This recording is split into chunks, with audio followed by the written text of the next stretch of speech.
nous a chatouillés. Et là, tout le monde est en train de réviser dans sa conscience. Il y a des choses. Amen. Gloire soit rendue au Seigneur. Amen. Aujourd'hui, j'aimerais qu'on s'entretienne sur un sujet qui est à la fois passionnant. Et pourquoi je dis cela? Parce que tout le monde le fait à un moment donné de sa vie. Et souvent, les fins d'année sont ces moments où, n'est-ce pas, nous prenons, n'est-ce pas, l'occasion de pouvoir revisiter cela. Moi et mon épouse, nous faisons souvent cela, mais parfois, je vous avoue que c'est difficile. Amen. On va en parler tantôt. Alléluia. Qui parmi vous ici a une fois fait un bilan chaque fin d'année? Un bilan, c'est-à-dire une rétrospective de sa vie tout au long de, n'est-ce pas, d'une année ou bien d'un moment. Et puis il s'est dit, bon, il y a de ces choses que je vais me débarrasser et il y a de ces choses que je vais garder. Qui a fait ça cette année ou bien qui le fait souvent? Combien de fois dans l'année? Hein? Bon, le frère Vendry dit une fois. Hein? Oui? Mais c'est tout, maman. Ça concerne tout. Parce que tu veux partir sur de bons pieds. Amen. Hein? Parce que tu t'es rendu compte d'un bouchon quelque part. Hein? Chaque 6 mois. Bon, la sœur dit chaque 6 mois. Maman, toi, c'est... tu ris. Bon, voilà. Donc, aujourd'hui, n'est-ce pas, j'aimerais qu'on parle un peu sur cette table ronde. D'abord, j'aimerais que tout le monde s'asseye. Il y a beaucoup de défilés. Je pense que tout le monde est servi. Ou bien on va parler du défilé. Si c'est bon ou pas, on va débattre là-dessus. Amen. Qui veut? Tu veux qu'on parle du défilé? Bon, voilà. Hein? Bon, voilà. Hein, tu dis? Bon, je ne sais pas encore, mais tout à l'heure, quand on va lancer le débat. Amen. Mais bon, on va préparer le défilé pour un autre jour. Amen. Mais c'est bon. J'aime quand tout le monde me regarde. Amen. Tous les yeux sur moi. Allez, allez. Est-ce qu'il voit mon doigt? Qui voit mon doigt? Alléluia. Bon, voilà. Là, c'est bon. Amen. Désolé. J'avais des professeurs qui agissaient comme ça. Je vous dis, c'était terrible en Afrique. À un moment donné, tellement le soleil tape sur ta tête, tu ne suis plus. Bon.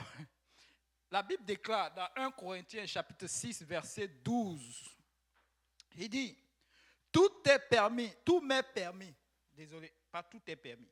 Tout m'est permis, mais tout n'est pas utile.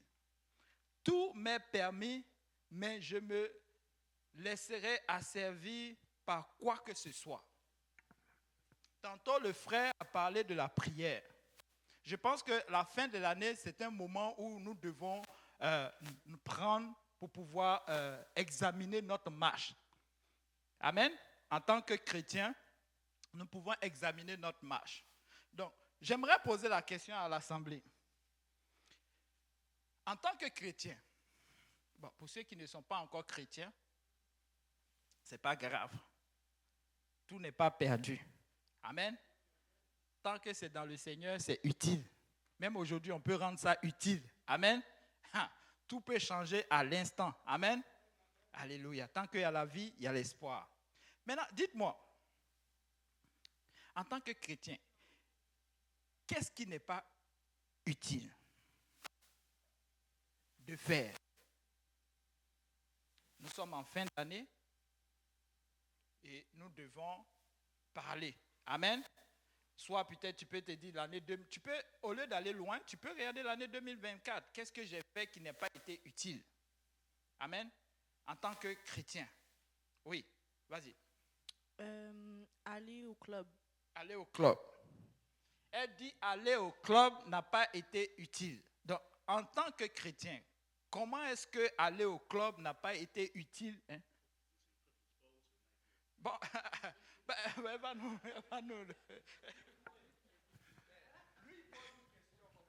Bon, c'est vrai qu'arrive, parce que quand tu joues au club, ici, il y a les clubs de motocyclistes, les clubs de tennis. Bon, toi, tu parles du nightclub ou bien... Nightclub, là, toutes Elle a, là. elle a été très précise là-dessus. Bon, maintenant, elle a précisé. Amen. Bon, voilà. Et tantôt, nous allons parler aussi des solutions. Amen. Donc, elle a bien dit que l'année dernière, aller au club n'a pas été utile en tant que chrétien. Bon, un club. Maintenant, comment tu vois cela? Comment est-ce que ça n'a pas été utile pour toi? En tant que maintenant chrétien, tu as vécu les deux vies l'année dernière. Cette année, il y a une nouvelle résolution. Donc, comment est-ce que cette vie-là n'a pas été bonne pour toi, cette première vie que tu avais et puis tu cherchais à la laisser? Parce que les gens nous écoutent et les gens aussi veulent prendre certaines décisions. Amen. Allons-y. Ben, en fait, j'ai remarqué que il y a du plaisir là-bas, mais genre, c'est pas du bon plaisir. C'est comme éphémère. Puis aussi, bon, les garçons qui sont là-bas, je pense pas que l'homme que tu vas voir là-bas au club, ça va être ton futur mari. Donc, c'est pour ça que je me suis dit, c'est pas vrai que je vais rencontrer mon futur mari au club, un gars qui collait les autres femmes. Non, non. Juste un instant avant de continuer. Est-ce qu'il y a des célibataires dans la salle? Il y a des célibataires dans la salle? Amen. Filles comme garçons, vous levez la main. Hein? Non, c'est chaud. Regardez.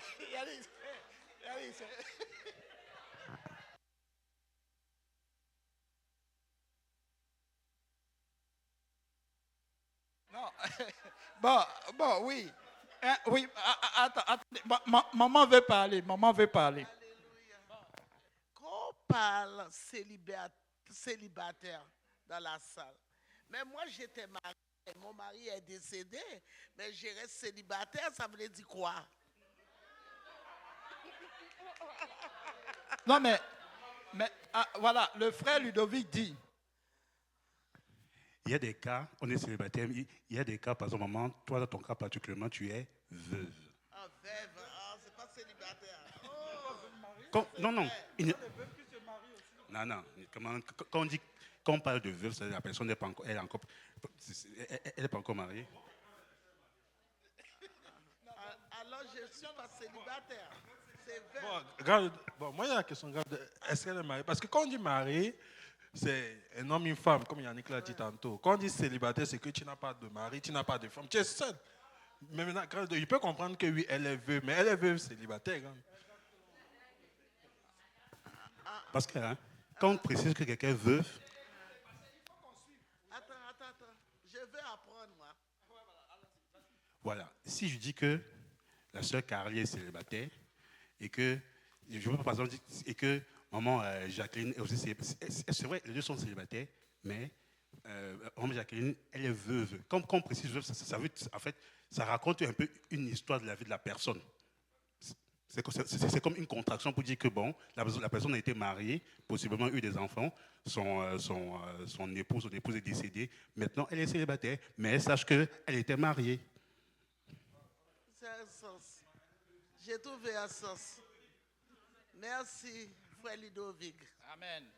Hayakoba sakalalasio kolololosio bazakalalasio olololosio koba sakalalasio. Amen. Dieu est partout. Hein? Amen. Dieu est partout. Bon, voilà. Donc, voilà. Donc, je disais tantôt, la sœur donnait son témoignage. Amen. Elle a été au club et elle a vu que certaines choses là-bas, n'est-ce pas, n'étaient pas vraiment pour elle. Amen. En tant que chrétien. Amen. Donc, si elle allait au club, parce que beaucoup de personnes d'entre nous ici, avant nous allions au club parce que nous voulons trouver quelque chose. Amen. Une âme sœur. Ben, on ne sait jamais. Avant, c'était comme ça. Dans notre esprit, on ne sait jamais où ça peut aller. Amen. Mais on sait que c'est des choses éphémères. Mais pour nous, ça pouvait durer, on ne sait pas. Amen. Bon, voilà. Elle dit que ce n'est pas là-bas on peut trouver cela. Amen. Qui est d'accord avec elle? Bon. Alléluia. Mais qui continue d'aller au club? Qui programme cette année aller au club?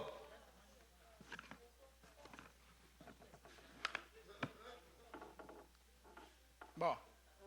Il n'y a pas beaucoup de mains qui se sont levées. Amen. Donc, le club, donc, on s'entend que le club est un lieu inutile pour un chrétien. Amen. Donc, si tu veux grandir spirituellement, le club est un lieu inutile. Amen. Amen. Ah, voilà. Une autre chose inutile. Une autre chose inutile.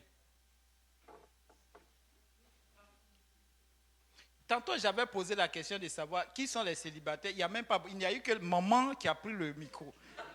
La maman, pourtant je vois plein de jeunes devant moi ici. Il n'y a pas quelqu'un qui l'est. Bon, amen, amen.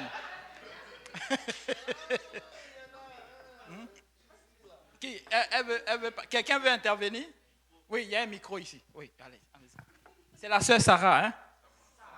Sarama, amen. Sahama, ok. Sahama, ok. Amen, amen, enchanté. Enchantée. Mais quelque chose d'inutile que j'ai fait en 2024, c'est rester sur mon téléphone, sur les réseaux sociaux notamment. Ah! Vous vous rappelez, on avait parlé des réseaux sociaux il n'y a pas longtemps de cela. Non, redonne-lui encore le micro. On n'a pas encore fini de creuser là. Ha. Tantôt, on avait parlé de célibat. C'était allé dans Veuve, c'est revenu. Et Ludovic était en train d'arranger. Bon, tu regardais quoi sur les réseaux sociaux? Qu'est-ce qui est. Parce que. Non, la vérité, c'est que le frère Yannick, il est à l'heure sur les réseaux sociaux. Donc, quand tu dis que les réseaux sociaux, tu étais dessus, il faut que lui aussi, il sache.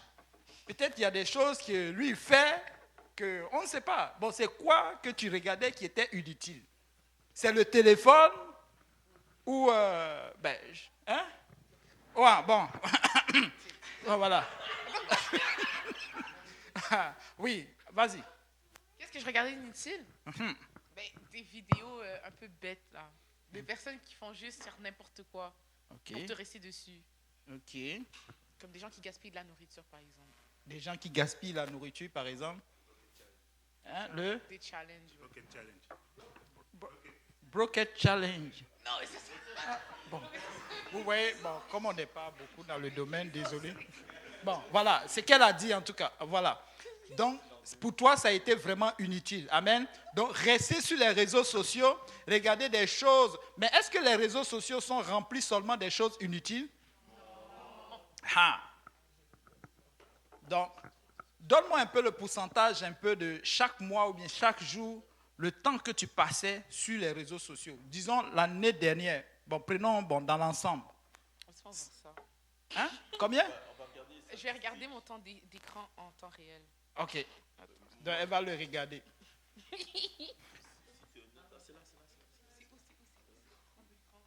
Ah, l'année passée. Prenons note, hein. C'est très important pour cette année. Amen. La Bible nous dit que nous devons nous améliorer quotidiennement. Amen. Donc, ce qui était hier, il ne faut pas que ça soit aussi la même chose pour cette année. Amen. Si nous voulons grandir spirituellement. Amen.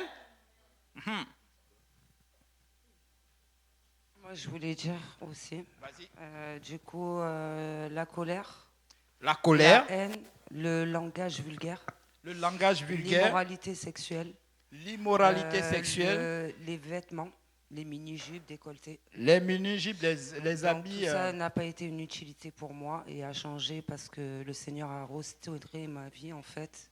Et m'a mis surtout des passages dans la Bible qui m'ont interpellée.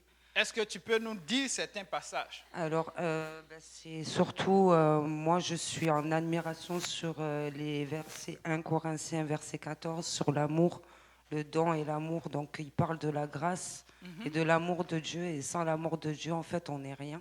Amen. Aussi, un passage que vous avez parlé là tout à l'heure. Et 26, 12. oui, et là, moi, je dirais plutôt le 15. Ne savez-vous pas que votre cœur sont les membres du Christ? Prendrais-je les membres du Christ pour en faire des membres d'une prostituée? Certainement pas. Certainement pas. Certainement pas au nom puissant de Jésus. Amen. Alléluia. Alléluia. Amen. Donc, les membres de l'Éternel, on ne devait pas les prendre pour en faire quelque chose de... Amen. Quelque chose du monde. Amen. Donc, tes habits, tes cheveux, ton corps, amen, ta langue, tu ne dois pas dire n'importe quoi, amen. Même quand c'est chaud dans le cœur, quand quelqu'un te coupe devant, oui, oui, oui, quand on coupe, on conduit et puis quelqu'un te, tu vois non l'affaire là, voilà. En tout cas ceux qui conduisent le savent. Alléluia. Bon, oui. Quelqu'un d'autre, nous sommes nombreux, nous sommes à peu près 31 personnes ici. Chose inutile pour l'année dernière. Oui. L'alcool. Ah, ça. Bon, sujet sensible, mais on va en débattre. L'alcool. Bon, dites-moi, qui l'année dernière a bu de l'alcool? Moi, je suis direct. Mais j'ai l'impression qu'il y a des gens, on dirait qu'ils ont bu à moitié, ou bien c'est un petit verre. Levez la main, réellement. Est-ce que vous savez... Attendez d'abord pour commencer. D'abord pour commencer. Une chose. Attendez. Désolé de vous le dire, mais je vais vous livrer un secret. Je vous le dis, c'est un secret. Ça reste entre nous ici. Amen. Ne dites pas à quelqu'un. Amen. Non, les caméras. Non, Yannick s'est fait. Yannick connaît. Non, c'est pas grave. Ça reste entre nous. Ça reste entre nous. Moi-même, j'étais alcoolique. Mais oui. Moi-même, j'étais alcoolique. Dans les rues de Montréal, ici. Ça a commencé en Afrique, c'est venu jusqu'ici. Vous voyez? Donc, je vais reprendre encore ma question. Qui a bu l'année dernière?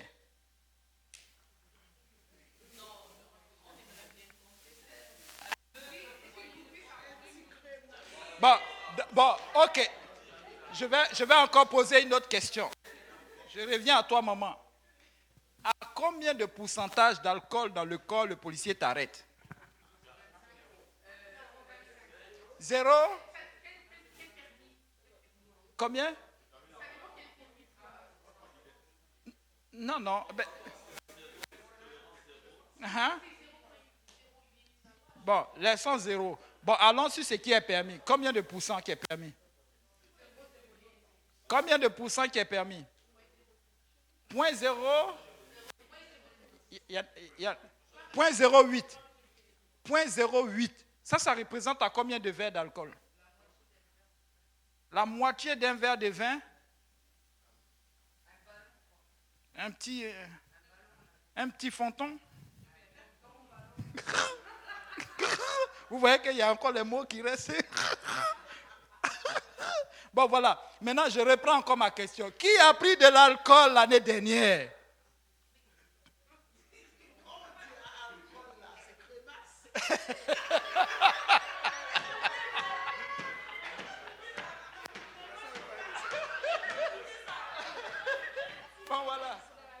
Bon, voilà.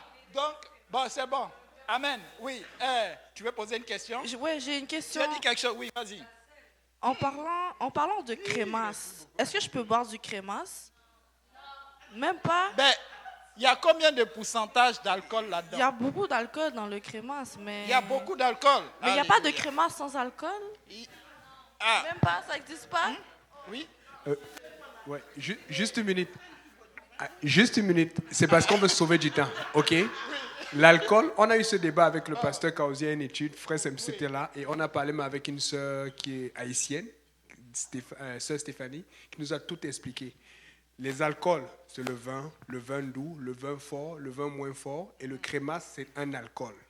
Donc, le débat ne rentre. Maintenant, on veut dire, est-ce que tu as bu, est-ce que tu n'as pas bu, est-ce que tu veux... N'aie pas peur de déclarer, parce que quand tu lèves la main, tu dis au diable, c'est fini. Parce que ce qu'on fait là, c'est spirituel. Nous voulons commencer 2025 avec... On n'est pas en train de dire, commence à dire, j'ai connu combien de personnes. Non, on est en train de dire, si tu as péché, dis que tu as péché, tu exposes cela. Mais si c'est difficile, fais-le sincèrement avec le Seigneur dans ton cœur. Amen. C'est quelque chose de spirituel qu'on fait là maintenant. Donc, c'est juste parce qu'on n'a pas trop de temps. Donc, ne débattons pas si le crémasse c'est un alcool. On a déjà débattu ça. Si vous voulez taper sur YouTube, taper crémasse J. Peña, vous allez voir. Il y a des questions. Maintenant, c'est le nom. Après, c'est toi. Allô, allô. Est-ce que l'alcool est interdit dans la Bible ou encore c'est son abus? Bon, l'alcool, elle est interdite dans la Bible. Les versets sont clairs, nets. Ah oui? Mais Jésus buvait du vin lui-même, wesh. Bon. Alléluia. Jésus buvait du vin. Non, mais attends, mais... Bon, oui, non, moi j'aime ça. Amen. D'abord, première des choses, avant de commencer à te débarrasser d'une addiction, c'est de reconnaître déjà que tu es déjà dedans. Vous savez, chaque fois que je me disais que je n'étais pas dedans et que je pensais que c'était les autres qui étaient mauvais, je n'étais pas encore sorti de cette affaire. Amen. C'est pourquoi tantôt, cet exercice a été fait de savoir c'est qui tu as pris ou bien quoi que ce soit. Bon, maintenant Jésus buvait du vin. Est-ce que ce vin dont le Seigneur Jésus-Christ a bu était alcoolisé ou c'était un vin produit de la vigne? Bon, première des choses que Il y a de l'alcool dedans. Hein? Mais il y a de l'alcool dedans. Dans quoi? Dans le vin. Dans le vin? Pas forcément. Bon, première des choses, dites-moi, moi je vais vous faire venir à la réponse. Dites-moi, comment est-ce que se produit l'alcool? Fermentation du raisin. Oh, j'aime ce mot-là. La quoi? Fermentation. La fermentation. Donc ça prend un effort. Ben, voilà. Maintenant, dites-moi, quand on prend la vigne, le produit de la vigne, comment ça s'appelle? Le raisin. Maintenant, quand on en presse et que le jus qui sort, comment on appelle cela? Du jus de raisin. Amen. Mais est-ce qu'à cette étape-là, ce jus de raisin, est-ce qu'il est doux ou il est alcoolisé? Maintenant, bon, si Jésus doit changer le fruit du jus de la vigne, vous pensez qu'il a le temps de faire le processus de le rendre alcoolisé pour le donner à quelqu'un? Hein? Dans un mariage. Mais le produit qui est sorti, mais oui. En général, quand on prend l'alcool, c'est pourquoi? Non, Se pas saouler. non, c'est pas le premier, ça c'est pas vrai. Non, moi je suis pas d'accord. Attendez, moi j'ai déjà pris, mais j'ai déjà pris l'alcool avec mes parents. Oui, pour l'eau, littéralement. Mais c'est comme quand tu fais de la chanson. Mais il y a un thème. Oui, vas-y. Ma question c'est, est-ce que la personne qui boit...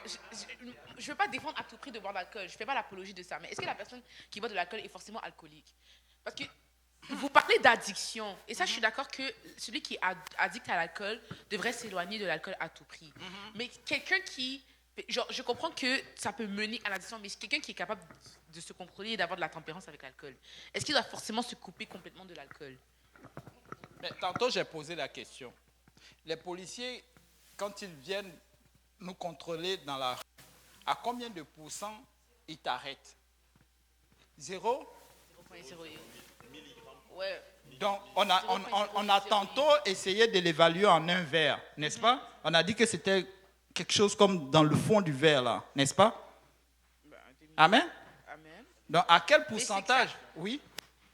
Continue. Oui, à quel pourcentage tu penses arriver pour que tu sois alcoolique? Pour que je sois quoi? Alcoolique. Que tu te dises que je suis ivre ou bien je suis alcoolique ou bien... Oui, combien? Quand j'ai 2 une dépendance à verres, l'alcool.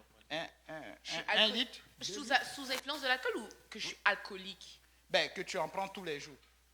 Mais c'est que je suis dépendante de l'alcool. À ce moment-là, je suis alcoolique. Oui. Comment? Parce que... Mais quand on dit que Parce que quelqu'un... si par exemple, Oui. si par exemple, moi je suis avec mes parents là comme ça, on est autour de la table, on a un verre de vin, on boit du vin. Hein?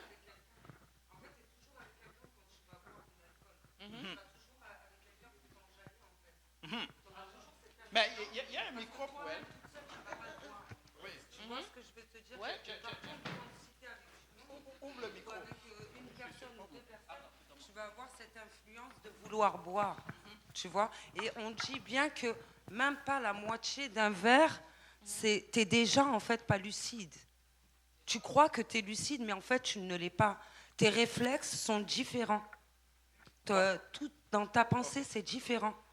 Tu vois? Et en fait, voilà. C'est pas que tu dois pas... En fait, même si tu en prends pas Bon. quotidiennement, ça reste quand même quelque chose qui n'est pas bon. Voilà. Tu vois, parce que tu es dans l'influence. Bon, voilà. avec les Pour gens. gagner du temps, regardez, même le monde dit 0,0 combien 8%.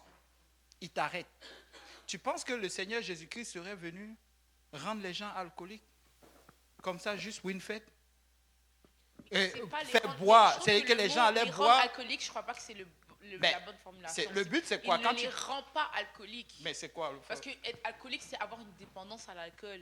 Là, il les a, genre, si vous me disiez, il les a alcoolisés, là, je suis d'accord avec votre manière de formuler. Ok. Mais dire les rendre alcooliques, ce n'est pas, Bon, pas juste. bon, disons, les faire boire de l'alcool. Tu penses que Il le les a Seigneur pas Jésus, fait, il les a pas fait boire. Il y avait du vin. bah, quand tu mets du vin devant quelqu'un, tu veux qu'il fasse quoi? C'est pour À chacun son chacun. C'est pour boire. Et c'est ce qu'ils ont fait. Amen. C'est ce qu'ils ont fait. Ils ont bu. Amen. Bon. Ouais, attendez. Oui. Le frère Ludovic veut intervenir tout à l'heure. Je viens. On va juste changer un peu. Oh, on est déjà arrivé à la fin. Là. Oui, en fait, je veux juste rapporter le fait que lorsque la police nous arrête, on ne te demande pas combien de tasses de riz tu as mangé, ni combien de morceaux de griots tu as mangé, ni combien de feuilles de laitue nous avons mangé. Parce que ça, ce n'est pas nocif. Mais on te demande, est-ce que tu es sous les facultés affaiblies? As-tu fumé de la marijuana? C'est ça qu'on demande, marijuana et puis alcool. On ne demande pas combien de chikwang tu as mangé, parce que la chikwang, ça ne rend pas les gens fous. Vous voyez, non, donc même les gouvernements, partout, même en Chine. Même en Chine, là, si tu conduis à si les policiers chinois t'arrêtent, c'est d'abord l'alcool et puis les drogues. Ils ne vont pas te demander si tu as mangé le général Tao. Non. Donc, partout, là, tous les gouvernements dans le monde essayent quand même de contrôler la population là-dessus. Amen. Ça veut dire que c'est dangereux. Amen. Donc, je vais donner un petit témoignage. Comment moi, je suis arrivé à l'alcool? Comment moi, je suis arrivé à être totalement imbibé dans l'alcool? C'est-à-dire totalement, comment on peut dire ça? Addict à l'alcool. Je voyais mes tontons boire. Un jour, j'ai essayé le vin de palmier. Vous connaissez? Le vin de palmier. Je pensais, voilà. Le nom est plus chaud. Comment on appelle cela? Ben, au Cameroun, on dit matango. Voilà. Le matango, c'est le vin de palmier. J'en ai goûté. C'était bon. Ça a été doux dans ma bouche. Au premier moment, c'était bizarre. Ensuite, je n'ai plus touché. Après, j'ai commencé à voir les autres boire. Ils continuaient à boire. Et ils prenaient du fun. Et je me suis lancé encore dedans. Ainsi de suite, jusqu'à ce que j'arrive au secondaire. Amen. Où j'ai commencé à voir les vrais buveurs. Amen. Où on a commencé à tomber les casiers. Vous connaissez les casiers de 12 bouteilles. Voilà. Et on faisait des concurrences. Vous voyez, parti de rien du tout, je suis arrivé totalement à être addict à cela. Amen. Donc, il n'y a pas de petit, ou il n'y a pas de, comment on appelle ça, moyen, ou il n'y a pas de plus fort ou quoi que ce soit. Déjà même, c'est déjà pas bon. Oui, tu voulais dire quelque chose. Mais le Matango, moi, quand j'étais petit, j'ai goûté. Au début, c'est comme un peu acide. Mais avec l'habitude de boire, ça a commencé à devenir alcoolique. Ah, bon, voilà. Bon, voilà. Au fait, au début, c'est un peu comme tu rejettes. Mais à force, Donc boire, ça va être la tu vie. commences déjà à faire quoi? À l'accepter. Amen. Ton corps, ou bien ton palais, ou bien, comment on appelle ça? Ton centre de plaisir commence déjà à l'accepter. Dès le premier moment, c'est pas bon. Mais à force de t'habituer à cela, ben, tu finis par prendre goût. Oui. Je pense que selon cette logique-là, manger la nourriture qu'on mange à tous les jours aussi devrait être interdit. Pourquoi? Parce qu'il y a les gens qui sont énormément gros, qui souffrent d'obésité, qui font la boulimie, qui font la gourmandise, n'est-ce pas? Et que pour eux, même la pizza qui peut sembler quelque chose qui est inoffensif pour n'importe qui, pour moi ou encore pour mon voisin, peut représenter un réel défi pour eux. Pourquoi? Parce que dès qu'ils commencent à manger, ils mangent. Et ça permet de pallier à d'autres problèmes de stress qui sont dans leur vie. Du coup, je pense que il faut faire attention avec le discours que c'est vraiment l'abus qui est nocif, peu importe la chose. Même l'eau peut être nocive pour tout le monde. Oui. mais qu'il faut que tu sois capable de contrôler ça et consommer dans des barèmes qui sont respectables et qui conviennent à tes besoins, en fait. Mais quand la Bible déclare que malheur à celui qui prend de l'alcool, malheur à celui qui boit, comment on appelle cela? Hein? Le verset? Ok. Bon, Isaïe, ben, allons-y pour ceux qui l'en savent, mais sinon je peux aller. Hein? Ne vous enivrez pas, voilà. Mais non, attends, il y a plus fort que ça. Parce que, juste un instant. mais ça, moi, tout ce que j'ai toujours vu dans la Bible, que c'était l'abus d'alcool et l'abus de tout en général qui est. Oui, qui est tout prohibé. excès. La Bible nous dit que L'excès, tout excès exactement. nuit. La Bible est contre l'excès et ça, je suis d'accord. La Bible ne veut pas que tu te saoules, il ne veut pas que tu t'enivres, il ne veut pas que tu abuses de l'alcool, il ne veut pas que tu t'appuies sur l'alcool pour régler tes problèmes, il ne veut pas que tu combles tes vides avec l'alcool. Ouais. Mais est-ce que ça veut dire que quand, je sais pas, moi, je suis avec ma famille et que on a une bouteille de vin au milieu de la table et que, vas-y, il y en a un peu et qu'en plus de ça, on va pas... Je suis d'accord que si tu bois de l'alcool à jeun, et que un verre, ça peut t'enivrer direct. Mais on est d'accord que quand il y a des situations différentes et que ça dépend aussi de la personne, et que des fois, un verre, alors que tu as mangé au préalable, ça va pas forcément... c'est pas enivrant. Oui, mais Yannick a donné un verset tantôt. Est-ce que quelqu'un peut le lire? Oui, c'est ça, c'est une question de tempérance. Moi, genre, de ce que je comprends, c'est une question de tempérance. Oui, mais la Bible est très spécifique là-dessus. C'est pourquoi nous sommes un peu très exigeants. Nous sommes très... Mais je suis d'accord parce qu'il y en a beaucoup. J'ai aussi beaucoup d'amis qui ont juste décidé de ne juste jamais boire une seule goutte d'alcool de leur vie et je ne vais pas les encourager en boire. Je ne vais pas dire bois. Mais je veux juste dire que le fait de dire de juste goûter, genre boire ou goûter à de l'alcool, ce n'est pas un péché en soi, c'est l'abus qui est le péché. C'est s'enivrer qui est le péché. Ésaïe 5:11. Oui, Ésaïe 5:11 dit... Malheur à ceux qui de bon matin courent après des boissons enivrantes et qui bien avant, dans la nuit, sont échauffés par le vin.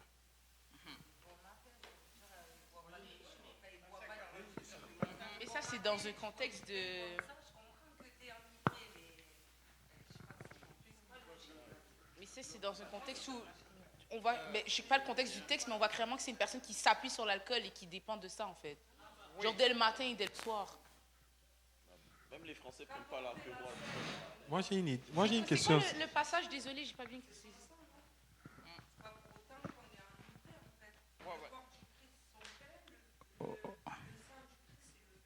Bon, j'aimerais donner quelque chose. Écoutez, quand on prend par exemple la cigarette ou la drogue, est-ce que c'est bon pour un chrétien de fumer? Ah, bon, là on est direct là-dessus. Est-ce que c'est bon pour un chrétien de prendre la chicha, la drogue? Mais est-ce qu'il y a un verset dans la Bible qui le dit? Mais pourquoi c'est pas bon? Pourquoi vous ne prenez pas? Hein? Tu fais ça preuve c'est un de jugement. tu sais que c'est mauvais pour toi. Mais est-ce que l'alcool c'est bon pour nous? Mais ça débat. Mais il y en a parce que par exemple, monsieur, si vous savez que vous êtes alcoolique, vous savez que c'est pas bon pour vous de boire, ne buvez pas. C'est que tu poses le jugement, tu sais que cette chose-là est mauvaise pour toi, tu vas pas la consommer. Comme par exemple, quelqu'un peut boire de l'alcool et dire ce n'est pas bon pour moi. Comme on avait dit tout à l'heure, tout m'est permis, mais tout ne m'est pas utile. Ce n'est pas utile pour moi de boire cet alcool-là, je ne vais pas la boire. Okay. C'est mauvais pour moi. Okay. De même manière que quelqu'un peut voir un verre et dire oh ben je peux boire le verre, et il boit, il s'arrête là et c'est fini, il passe sa journée. Bon, ça c'est toi qui le dis. Tu le dis comme ça et c'est très bien. Mais un chrétien, ça doit donner l'exemple. Amen. Parce que si toi, par exemple, tu bois un verre, tu dis, ben c'est juste ça, tu passes. Mais est-ce que celui qui te voit en train de boire, pour lui, c'est quoi? Mais mon exemple, c'est que j'ai bu un verre et que je me suis arrêté là et que j'en ai pas abusé. C'est ça mon exemple. Ben ça, c'est toi. Mais si nous, en tant que chrétiens, nous devons être l'image, est-ce que l'image doit se corrompre? Est-ce que Dieu boit l'alcool? Ok, je vais juste apporter. Est-ce que Dieu ne consomme rien? Est-ce que Dieu mange? Il ne mange pas et pourtant je mange aussi? Non, je propose, on va continuer cela parce que là, on est vraiment avancé. On aurait dû finir depuis 20h50. Notez vos arguments. On va continuer cela. Amen.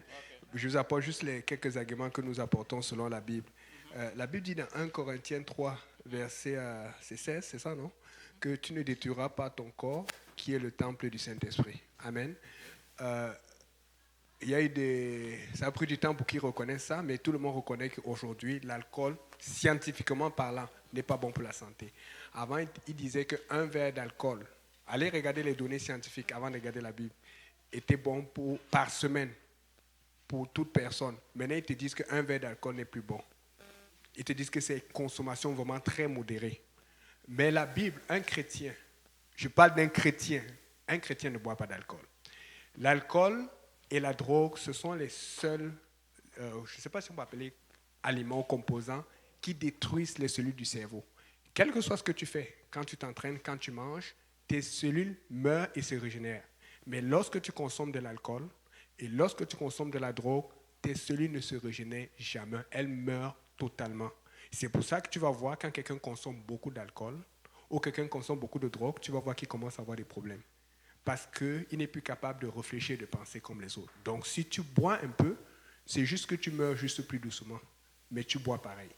Maintenant, Jésus, le miracle qu'il a fait, la Bible dit dans les versions anciennes, ceux qui regardent en grec pouvaient regarder en grec, d'autres vont lire dans la version Le Second quand on est déjà enivré. Mais dans d'autres versions qui sont plus proches de l'original, ça dit quand on a beaucoup bu.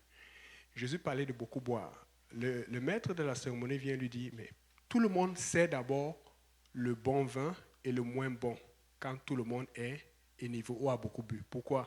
Parce que dans le temps, quand tu vois le vin juif, allez dans les magasins juifs, vous allez l'acheter. C'est vraiment, ça goûte comme le vin, mais ce n'est pas alcoolisé. C'est la même chose que le vin. Tu vois le style, tu vois la couleur, c'est vraiment comme du vin. Mais la seule chose, c'est qu'il n'y a pas eu ce que la sœur Angina disait tout à l'heure, il n'y a pas eu la distillation, la fermentation. Le vin plutôt était pasteurisé avant, c'était chauffé, c'était entretenu pour être gardé. Maintenant, la raison pour laquelle on dit, toi tu as gardé le bon vin jusqu'à présent, c'est pourquoi? C'est parce que Jésus, quand il a fait le miracle du vin, le vin était frais. Parce que le vin juif, quand tu le gardes pendant longtemps, tout le monde a vu ça, si tu gardes une bouteille même de jus de raisin, ou même de jus. Quand tu reviens après 5 heures ou quand ça reste pendant 1 ou 2 jours, ça commence à sentir parce qu'il commence à y avoir une composition chimique. Alors ce qui se passe quand on dit, toi tu as gardé le bon vin jusqu'à présent, c'est parce que le vin qu'on servait dans la fête, lorsque ça restait, ça devenait moins bon parce que la fête durait longtemps. Et Jésus était capable de faire le vin qui était frais, qui était donc dénué de toute senteur d'alcool ou de toute senteur de composition. C'est de ça qu'ils sont en train de parler. Amen. Maintenant, un autre verset, dans Proverbe 23, verset 31, ça dit ceci. Ne regarde point le vin quand il paraît d'un beau rouge et quand il fait des perles dans la coupe. Les perles dans la coupe, ça parle de quoi? De la fermentation. Amen. Maintenant, comme je dis souvent, quand on dit ne regarde point, est-ce que ça veut dire que tu fermes les yeux et puis tu bois? Quand on dit ne regarde pas, ça veut dire fuis, laisse partir. Amen.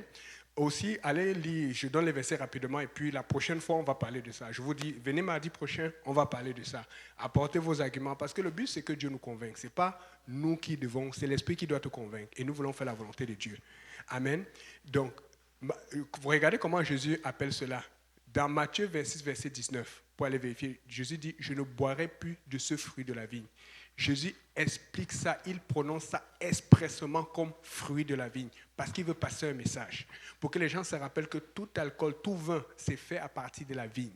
Mais le problème, c'est ce que tu en fais après. La comparaison, c'est le pain. Quand le pain est rassis, ou quand le pain n'est pas bien gardé, entretenu, il commence à y avoir de la pourriture là-dessus. Cette pourriture, c'est assimilable à la fermentation que tu as dans l'alcool. Mais la différence, c'est que comme c'est visible pour le pain, dès que tu vois que c'est moche là, tu ne veux pas boire, tu ne veux pas manger. Mais quand c'est pour l'alcool, comme c'est à l'intérieur et que c'est un produit liquide et que tu ne le vois pas, tu te dis que c'est correct. Ce n'est pas correct. Là maintenant, pour ce qui est du contrôle, si tu es capable de contrôler, c'est que tu es fort. Parce que Jésus a dit aussi, les excès, ce n'est pas bon. Mais il faut comprendre une chose. Le premier convenant que Dieu a donné à l'homme, c'est sur la nourriture. Donc même si la nourriture, Dieu est là, il ne faut pas manger n'importe comment, il ne faut pas mal manger. Si tu manges mal, tu ne vas pas être en santé. Mais tu vas voir, dans la Bible, il y a beaucoup plus de commandements et d'avertissements par rapport à l'alcool. Dans la Bible, il n'y a aucun verset sur la cigarette. Aucun verset qui dit tu ne pourras prendre de drogue. Mais on est d'accord, je pense que nous tous, on est d'accord ici que si tu prends de la drogue ou si tu prends la cigarette, c'est un péché. Mais comment on fait cela? La Bible dit dans 1 Corinthiens 3, verset 16, tu ne détruiras pas ton corps qui est le temple du Saint-Esprit. Donc, on le comprend facilement pour la cigarette qui n'est même pas marquée textuellement dans la Bible. Mais on a du mal à le comprendre pour l'alcool parce que c'est normal. La Bible nous dit sortez de ce monde. Parce que quand tu es dans ce monde, il y a des pratiques, des façons de faire qui sont difficiles à laisser. Mais si tu veux vraiment t'identifier à Christ, Christ nous appelle des sacrificateurs. Je vais finir avec cela. La Bible dit dans Ézéchiel 44, 21 qu'aucun sacrificateur ne prendra du vin quand il rentrera dans l'enceinte. L'enceinte, c'est là où il y avait le Saint des Saints et puis la tente d'assignation. C'est-à-dire que même à l'intérieur, là où tu rentrais, là où il y avait la cuve des reins, l'autel du sacrifice. Donc, si tu étais à l'extérieur, ça supposait que tu pouvais boire. Mais Dieu ne voulait pas que quelqu'un qui soit en train de faire le service, qui soit en train de montrer l'exemple, soit sous. Mais les gens utilisaient ça comme mauvais exemple parce que nous, la Bible dit que nous sommes un sacerdoce royal. Nous sommes supposés être remplis du Saint-Esprit lundi à dimanche. Et si on est un sacerdoce, Dieu veut vivre en nous tous les jours. Donc ça suppose que toi, si tu veux faire comme le sacrificateur, tu dois laisser le Saint-Esprit sortir, aller faire la fête, mais tu es sûr que tu vas rentrer. Avant, il devait faire ça comme une image de ce qui allait continuer. Et quand le voile s'est déchiré, Dieu voulait qu'on rentre, que tout le monde ait accès continuellement dans sa présence. Alors que nous avons accès continuellement dans la présence de Dieu et que nous sommes remplis du Saint-Esprit, Dieu nous considère comme un sacerdoce pour l'éternité. Et quand tu es un sacerdoce pour l'éternité, pour Dieu, jusqu'à son retour, tu ne peux plus faire ce que les autres font. Vous voyez un peu. Mais ce que je vous demande, je laisse le frère Simplice conclure. Prenez des notes pour ceux qui nous connaissent. Nous, quand on dit prenez des notes, venez la semaine prochaine. On va commencer avec ça. Venez avec vos questions, vos arguments. Venez même avec des bouteilles. Amen. Je dis ça exprès parce que le jeune qui a invité vendredi, on parle encore, il nous suit souvent. Il était, quand on a commencé à parler des affaires d'alcool et tout, ça a commencé. Lui-même, il boit souvent et c'est difficile. Mais il a dit que c'est vrai cette affaire. Il a commencé à suivre toutes les choses qu'il buvait. Il s'est rendu compte que même dans des canettes de jus qui sont à l'école, il y a des 1 ou 2% d'alcool. Il a dit, mais c'est vrai, ça fait la différence. Il dit qu'il reconnaît qu'il y a un problème. Et c'est pour ça qu'on dit qu'il faut reconnaître. Parce qu'il y a certaines chaînes de ta vie que tu dois briser quand tu vas reconnaître. Mais si tu commences à dire qu'un chrétien peut boire de l'alcool, où est la différence entre le chrétien et le non-chrétien? Parce que qu'est-ce qui nous fait différent de ce monde? Si nous faisons les mêmes choses qu'ils font. Amen. Et puis, j'ai vu des gens, et je parle parce que j'étais dans le monde, je ne suis pas né dans l'église. Amen. Le frère Simplice n'était pas le seul. J'ai vu des gens, tu lui donnes 3 bouteilles comme ça, là. Ça prend 4 bouteilles pour qu'il soit sous. Mais c'est vrai. Vous n'avez pas vu? J'ai vu des gens qui ont pris comme ça, qui prenaient, et à mon travail, j'en ai d'autres là, parce que quand ils font la fête là, je sais, ça c'est le temps de partir. Mais ils me connaissent.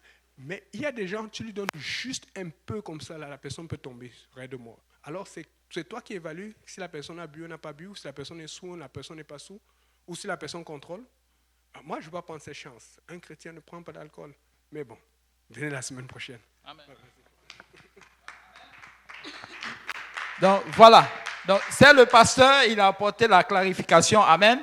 Donc il y a beaucoup de choses que nous devons faire attention. Amen. En 2025. Donc il y a de ces choses qui sont inutiles que nous ne devons plus avoir à faire avec, ou il y a de ces choses que nous devons questionner. Amen. Nous devons encore questionner. Le frère Ludovic a parlé tantôt de la prière. La prière est une chose puissante, importante, qui peut nous amener à vraiment ouvrir notre esprit et que le Seigneur, n'est-ce pas, peut nous guider, n'est-ce pas, là-dedans, à nous convaincre que ces choses, vraiment, nous devons les laisser. Amen. Comme il a fait pour moi, pour l'alcool, il peut le faire aussi pour quelqu'un qui, n'est-ce pas, doute encore de ses effets, n'est-ce pas, en tant que chrétien. Amen.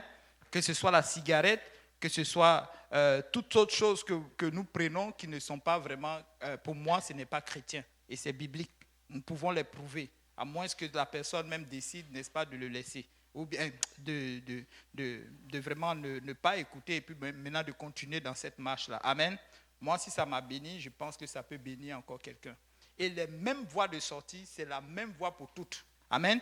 Si tu as trouvé la voie pour sortir, de te débarrasser de l'alcool, tu peux tout. C'est la même voie que tu peux utiliser pour te débarrasser de la cigarette et de la drogue.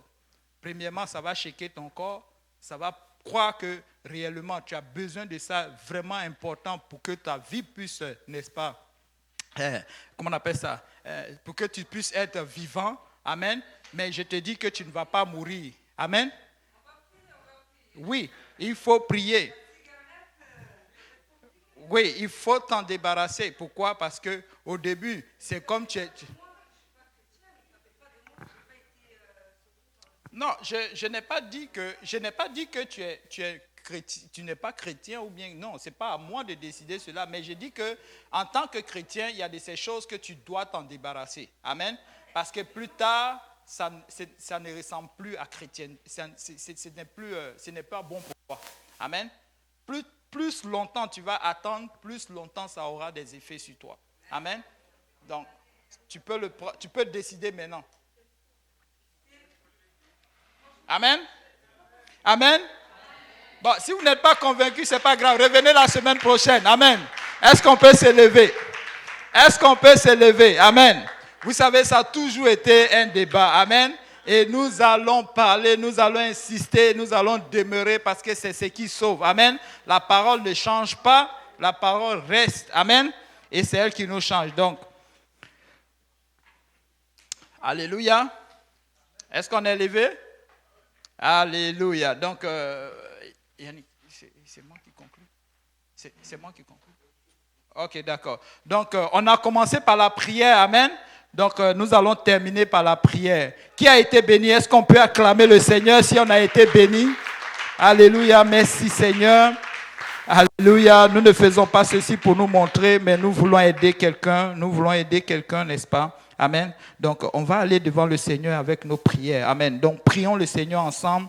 Papa, nous te bénissons, nous te rendons grâce. Nous te disons merci. Merci encore, Papa, de 2025 que tu nous donnes, Seigneur. Éternel Dieu de gloire, Papa, si ce n'est par ta grâce, Seigneur, éternel Dieu de gloire, nous ne serons plus encore vivants, Seigneur Jésus. Nous serons encore, Papa, enfermés dans les chaînes, Seigneur. Éternel Dieu de gloire, tu as permis que nous soyons encore en 2025, Seigneur, parce que tu as ouvert encore, Papa. Tu nous donnes encore le temps de nous repentir, Papa. Tu nous donnes encore le temps d'aller chercher nos frères, nos sœurs, Seigneur, qui sont encore dans les liens, Seigneur. Éternel Dieu de gloire, nous te prions en ce moment, Seigneur, que tout ce que nous avons déversé en ce lieu